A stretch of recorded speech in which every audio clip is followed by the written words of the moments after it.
अरे भौजी जानत ना हो का जाती कॉलेज हो पढ़े। कॉलेज जाता रहा कि कहीं और जाता रहा? नहीं है भौजी जातनी कॉलेज। अच्छा अच्छा तू खाली कॉलेज में जाला कि पढ़बो लिखबो करेला हो? अरे हूँ तो कौन शक बका हो। हाँ हमके डाउट है तबे ना कहतानी। अरे कैसन डाउट है बतावा। आ देखा डाउट तो हमके बहुत बा। एगो सवाल पूछतानी अगर बता दे बता डाउट क्लियर हो जाई। अरे भौजी तो पूछ अब बता दे बानू। पूछा पहले। अच्छा तो सुनो सुनावा।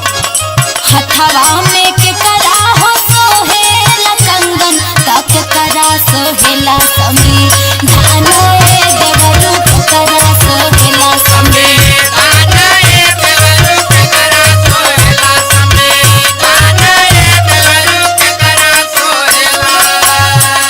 अरे भौजी का हो? सवाल तो बड़ा टफ पूछले हो। अरे त का कम समझेला का अपने देवर के कम समझे तारू। आ समझनी है तबे ना पूछनी है बता दे बता कम ना समझबौ का। ल्या सुन। हां त बोलो।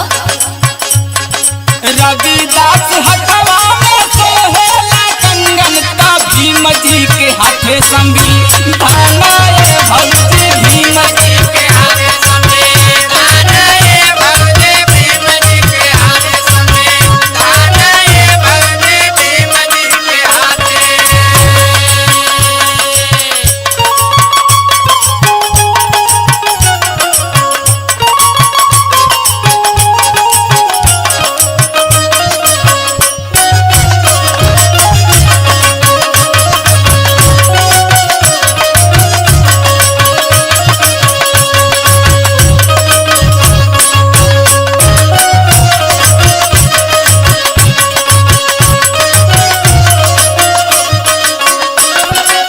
अच्छा सही बता देला हो।